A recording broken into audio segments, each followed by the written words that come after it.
The sun was sinking low over Texas in the last days of autumn, spreading a burnt glow across the dusty market town. The air carried the smell of sweat, leather, and whiskey, the kind that clung to men who had shouted prices since dawn. Horses neighed from their pens, cattle bawled as if echoing the noise of the men who traded them, and the ground was so packed down it felt hard as iron under a boot heel. Silas Carrion rode in slow, a man of 35 years who did not waste words, a man who came when he needed supplies or a horse and little else. His wool coat hung loose over his shoulders, and the brim of his hat shaded eyes that missed little. He had spotted the mare earlier that morning, a thin-ribbed bay, with fire still in her eyes despite the whip marks on her flank. He had told himself he would wait until the bidding thinned, then circle back, and now he stood at the rail as the last calls of the day echoed across the pen. His boots thudded steady against the clay, the kind of sound that carried even when the crowd had started to drift away. That was when he saw her. She was no older than 19, standing just behind the corral post as if she herself were part of it. Her dark hair clung in mats against her face. Her dress was torn at the hem, her bare feet chalked white with dust. She did not shift, did not cry out, did not even seem to notice the way a man nearby spat in the dirt. Her eyes wandered slow and unfixed. Yet when they found Silas, they held still, clear, steady as if she had been waiting. Beside her stood a man with whiskey dripping from his words, a bottle in one hand and a rope in the other. The rope tied not to stock but to the girl's wrist. "Got a dumb one here," he called, loud enough to stir a few cruel laughs. "Don't talk, don't hear, neither. But she cleans, cooks, don't sass, cheap." His voice cracked with liquor and pride. Silas turned away at first. He had come for a horse, not a broken life, but then he felt it. Not a cry, not a plea, but that look still on him, still unflinching. It was not desperation, not begging. It was a mirror, quiet as the silence he had carried for years. "You," the drunk slurred, stumbling closer. "You got coin. You want the horse, she comes with it. I ain't dragging her back, not worth dust on her toes." The mare pawed the ground and blew froth from her nostrils. Silas's jaw tightened. He looked from the girl to the horse, then back to the drunk. Coins passed from his calloused hand into the bottleman's. Enough for a horse, not enough for a soul, but it would have to do.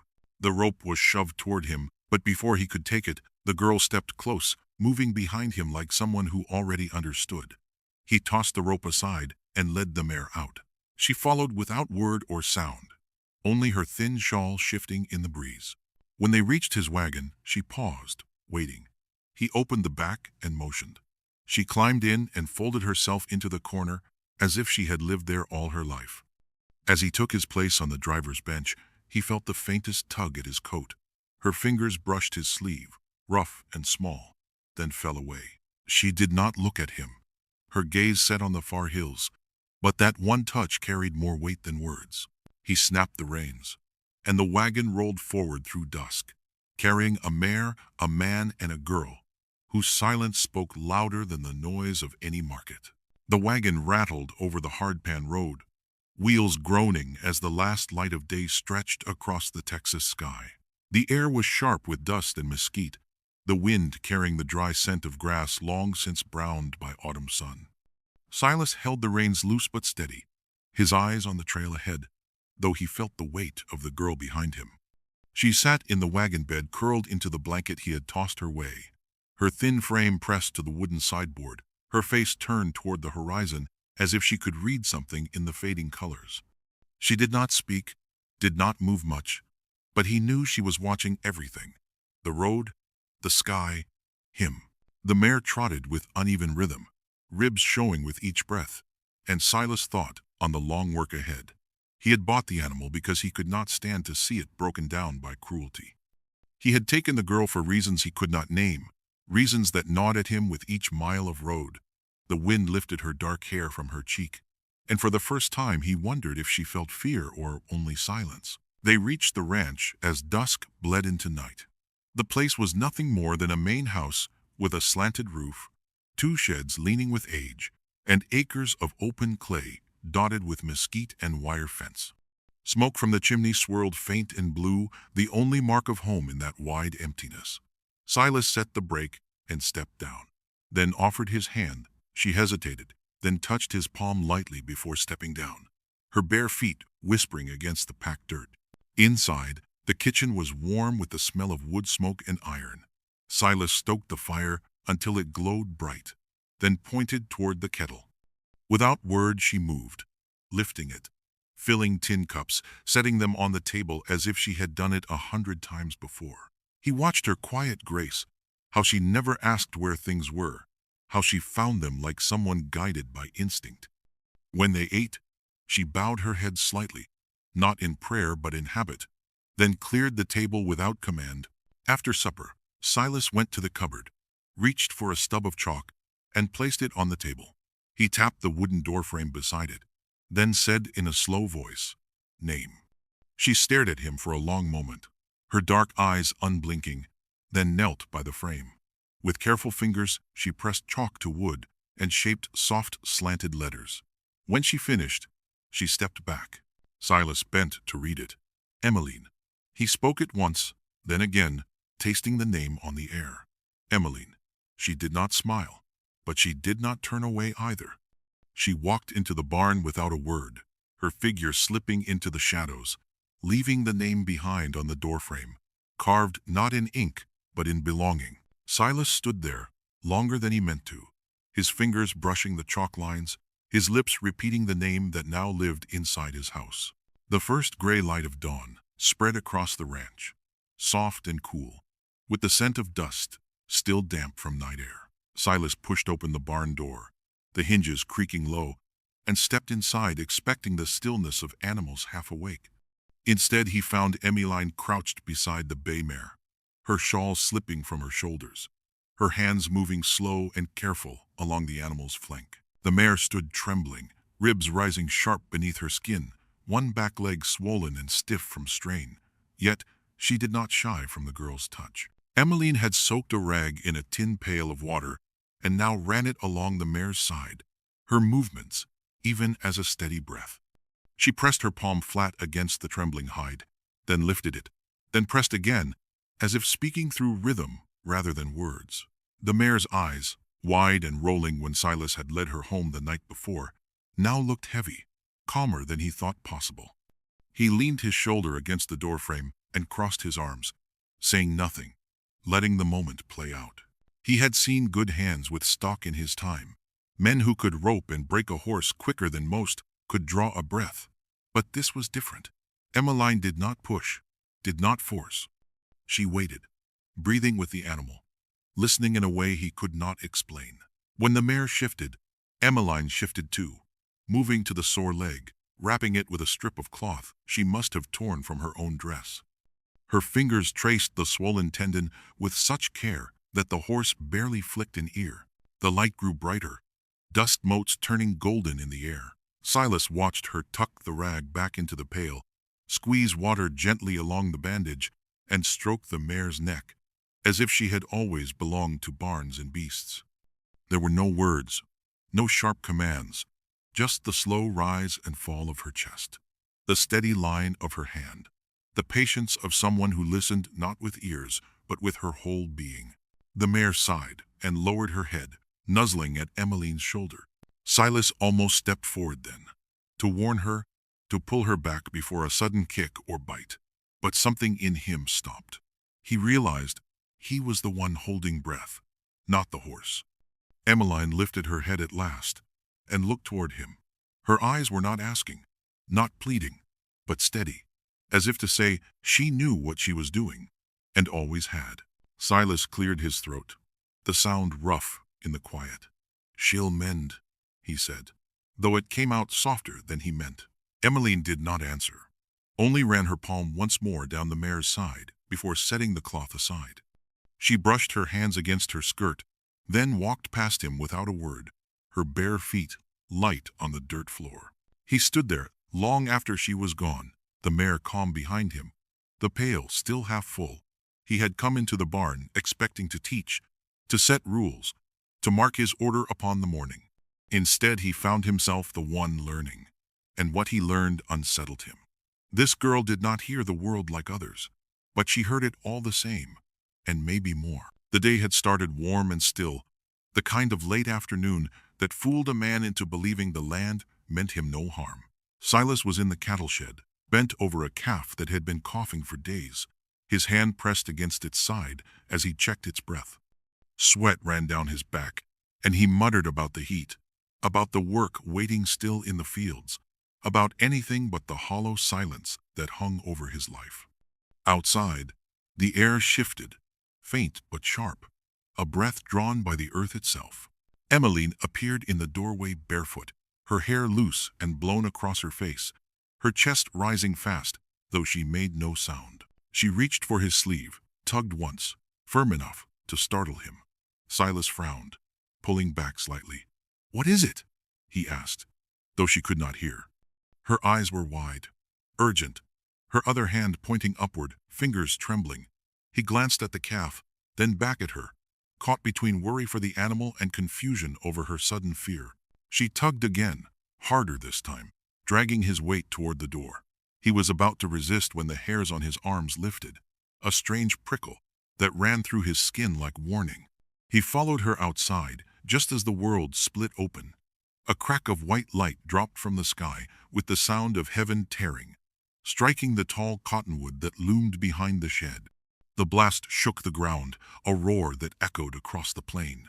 Splinters and sparks rained down, the tree groaning as flames raced along its broken trunk. Silas stumbled back, his heart slamming against his ribs, smoke already curling thick and bitter into the air. He turned, breath ragged, and saw her standing still in the yard, the firelight flickering across her face. She had known. Not guessed, not sensed at the last moment, but known before thunder, before the wind carried its warning. Her dark eyes were steady, her chest rising as if she had fought a battle only she could feel. He walked toward her slowly, boots sinking into the dirt. "How did you?" he started. But the words felt foolish the moment they left his mouth. She only looked at him, her face calm in the firelight, offering no answer but certainty. Behind them, the calves bleated in terror, the shed rattling with their panic. But Silas kept his eyes on her, on the strange quiet that clung to her like another kind of language. When the fire was doused and the animals calmed, he found her again at the kitchen table. She sat with her hands folded, her head bent toward the small flame of the lamp. Silas dropped into the chair across from her, his own hands raw from hauling water and throwing dirt. No chalk between them this time, no words to trade. Only the silence, deep and full, pressing close around the both of them. He leaned forward, his voice low. "Emmeline."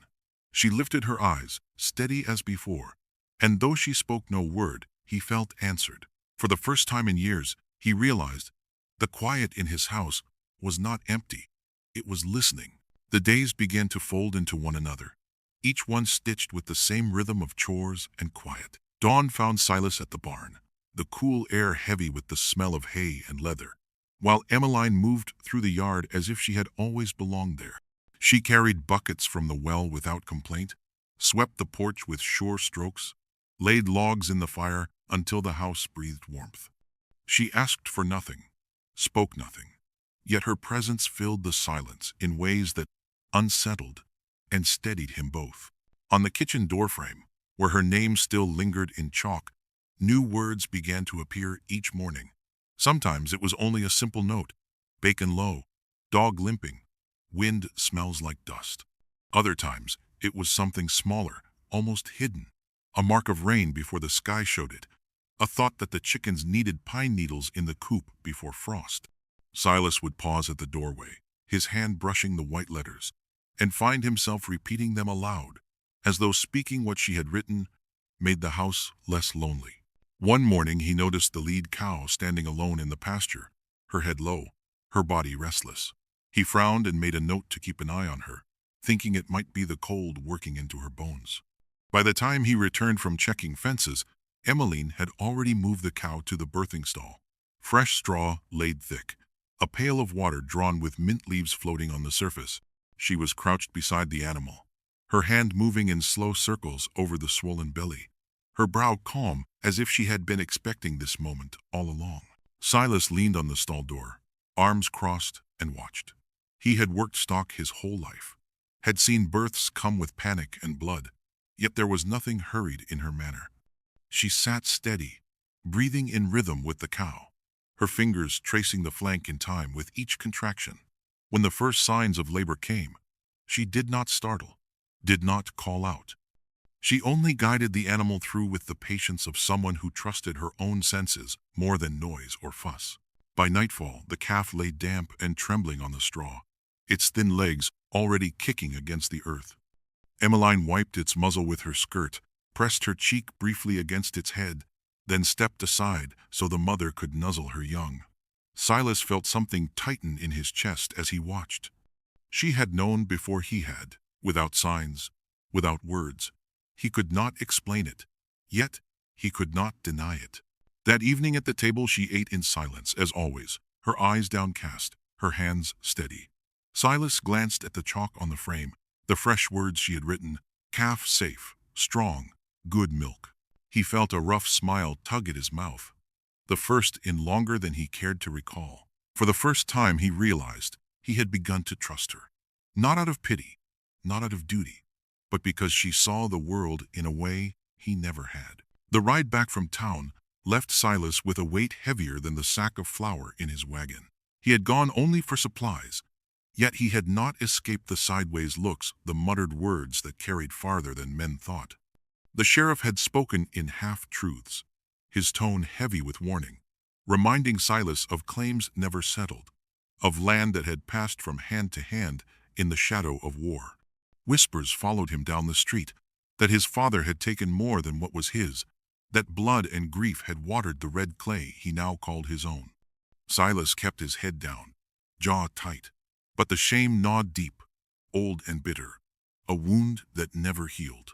When he reached the ranch, the sky was fading to dusk, the wind carrying the scent of mesquite and smoke.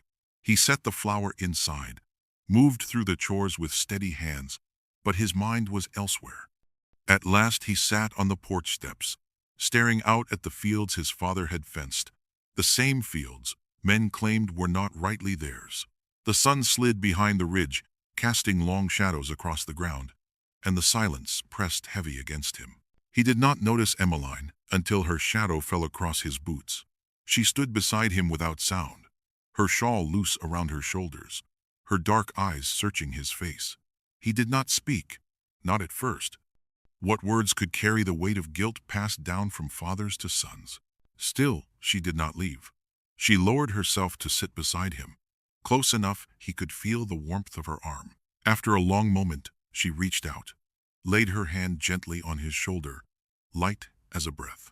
Silas drew in a sharp sigh, the kind a man holds back until it cuts him. "How did you know?" he muttered, his voice rough. "How did you know I feel shame over this land? Shame over what my father did to keep it?" His eyes dropped to the dirt, unable to meet hers. She did not answer with sound. Instead, she lifted her hand, placed it over his chest, right above his heart.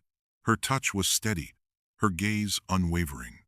Then she rose to her feet and walked toward the edge of the yard. He followed without thinking, boots crunching against the fading light. She led him to the old oak tree that stood behind the barn, its branches gnarled, its roots deep in the clay. At its base rested a simple stone, weathered and gray, marking the place where his father lay. Emmeline stopped there, her face calm, her eyes turned to him. She had never read the name, never asked questions, yet she knew. The silence between them was not empty. It was filled with truth, unspoken. Silas stood rigid, his chest burning with words he would not say, with apologies no one could hear.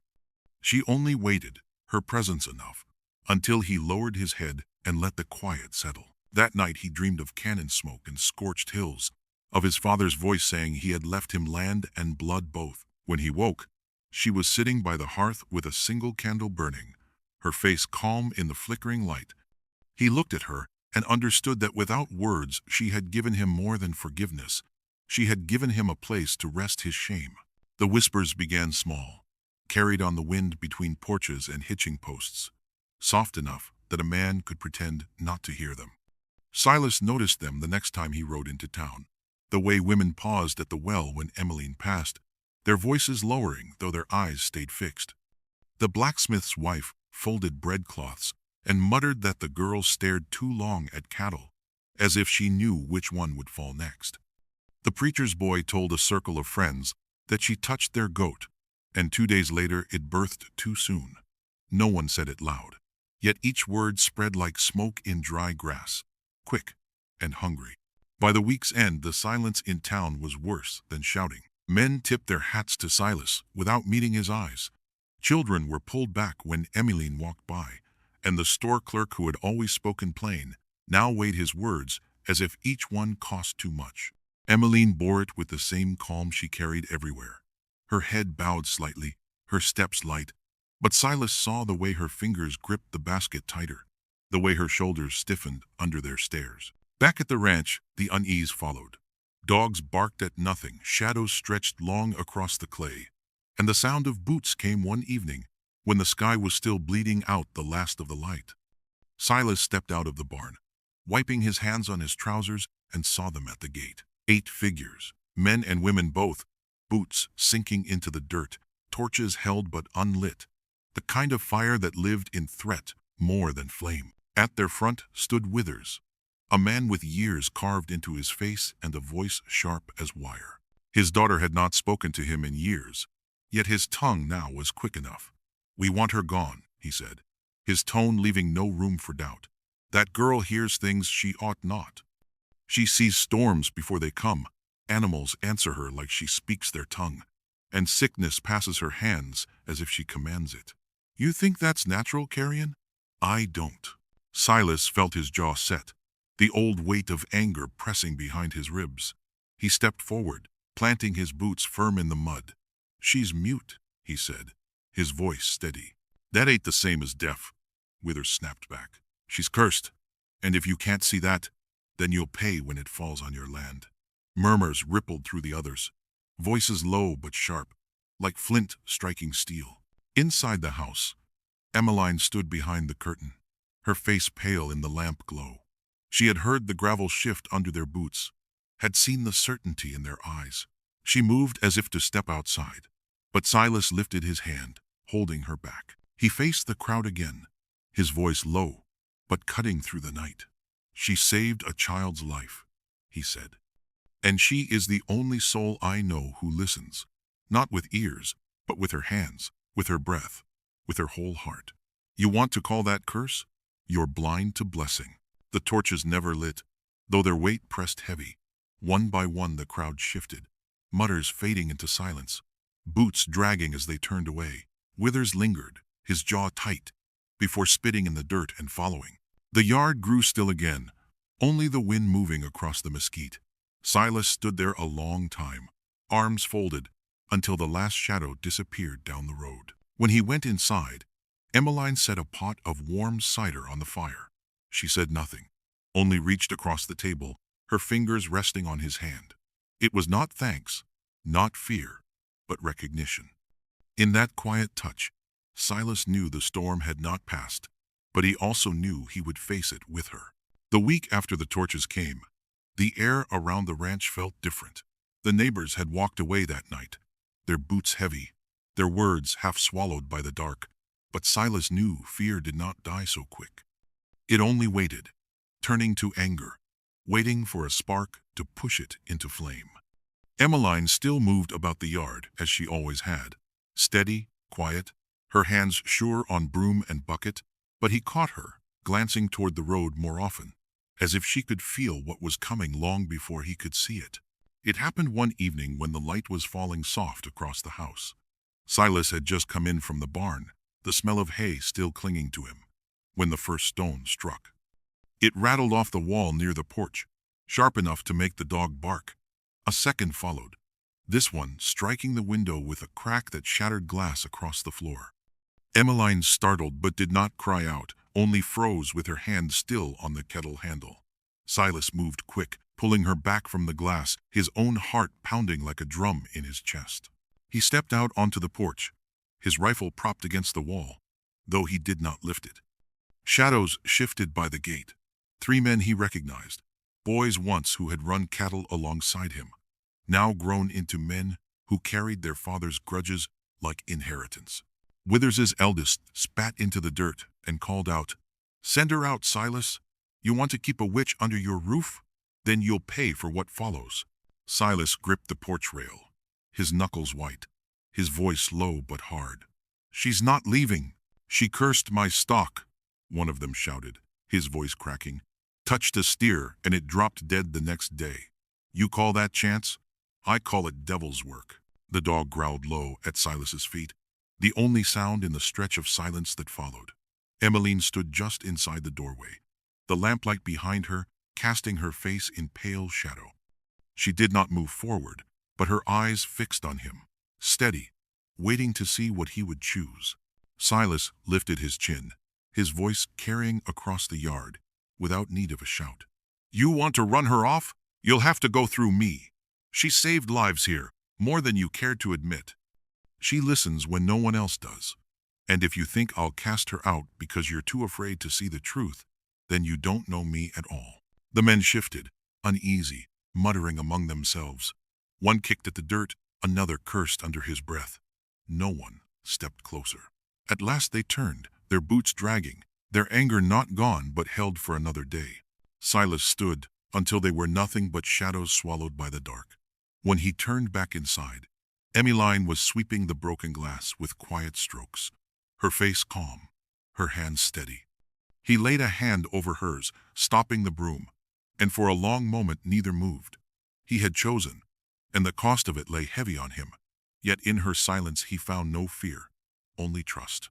The storm had rolled in without warning, the sky darkening quick, clouds piling heavy over the ridge.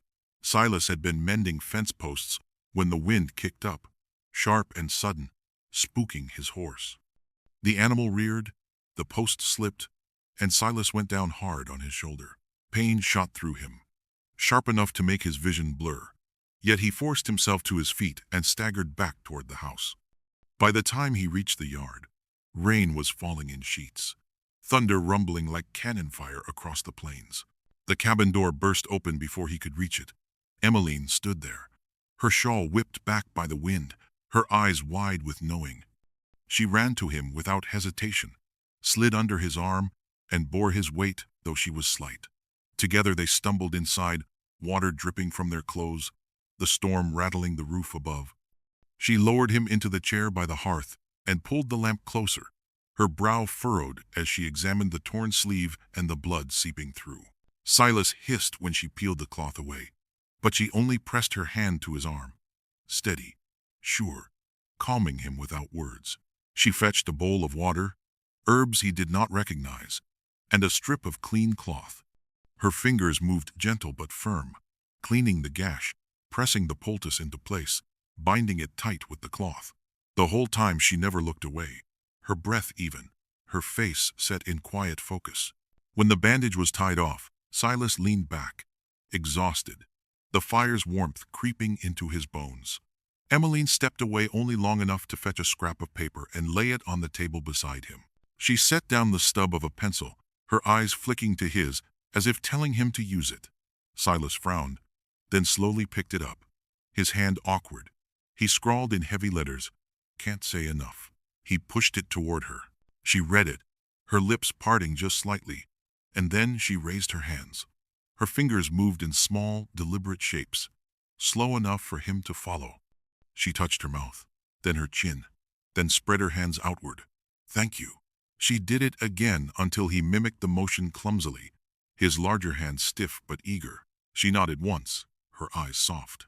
In the days that followed, storm clouds lingered, keeping them close to the hearth. She showed him simple signs: water, fire, good, no. He stumbled often, but she never laughed. When he faltered, she simply guided his hands with hers, until he understood. In return, he taught her the saddle. She had never ridden before, and though her knuckles turned white as she clutched the horn, he walked beside the mare, speaking low even though she could not hear. She felt the rhythm beneath her, her body swaying with the animal, a smile ghosting across her face when she found her balance. The cabin grew warmer, not just from fire, but from something steadier. Silence was no longer emptiness. It became a house of hands, of paper marked with clumsy words, of signs shaped in lamplight, of trust traded one lesson at a time. Snow still clung in patches beneath the cedar trees when the search party spread across the ridge, calling the boy's name until their voices broke in the cold air. Mothers wept, fathers cursed, dogs barked and pulled at their leashes, but the woods gave nothing back but silence. Silas pressed on, his breath burning in his chest, his boots sinking in thawing mud. Emmeline moved beside him, her steps sure, her hands brushing the ground as if reading what the rest could not see. She stopped suddenly, pressed her palms flat against the earth, then lifted her head toward the west. Without a word she started forward, and though Silas did not understand, he followed. The others hesitated, but one by one they fell in line, their fear heavier than their doubt. Down gullies slick with meltwater, across stones cracked by frost, through groves of cedar dripping with snow, she led them. At last she stopped in a small clearing ringed by trees, bent low beneath a fallen branch. There, curled tight against the cold ground, lay the missing boy, his face streaked with dirt, his ankle swollen, his eyes wide with terror. Emmeline dropped to her knees, brushed the hair from his brow, and lifted him gently into her lap. Relief broke over the crowd like sunlight, mothers crying out thanks, fathers sinking to their knees. No one called her a witch that night. No one spat at her feet or turned their children's faces away. They called her what she was, the girl who heard with her heart, the one who listened when no one else could. Faith replaced fear, slow but steady, and by the time the boy was carried home safe, the town had begun to believe. Seasons passed. The land softened with spring, hardened again with summer, and cooled with autumn winds. Children came often to the ranch, not to whisper against her, but to sit in the garden where Emmeline's hands moved gentle among herbs and soil. She taught them how to know when a rabbit trembled with fear, or when a horse only flinched with shyness. She showed them how to breathe slow, how to listen not just with ears, but with the stillness of their whole being. Silas built a bench beneath the cottonwood so they could sit together and watch the lessons unfold, his heart lighter each time he heard the laughter of children running across the yard. One amber evening, as the sky burned with the last light of day, Emmeline turned to him.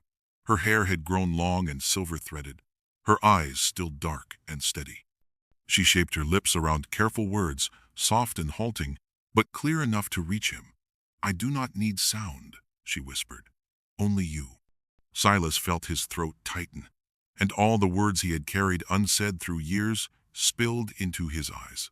He took her hand, pressed it to his chest, and answered with the only truth that mattered. "I hear you.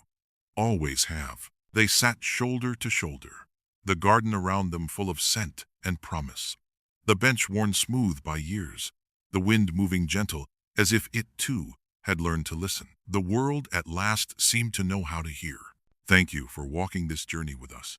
If stories of love that bloom in silence speak to your heart, be sure to subscribe to Western Love Legends, like and leave a comment. After all, even the quietest cowboy likes to know when folks are listening, especially if they bring pie.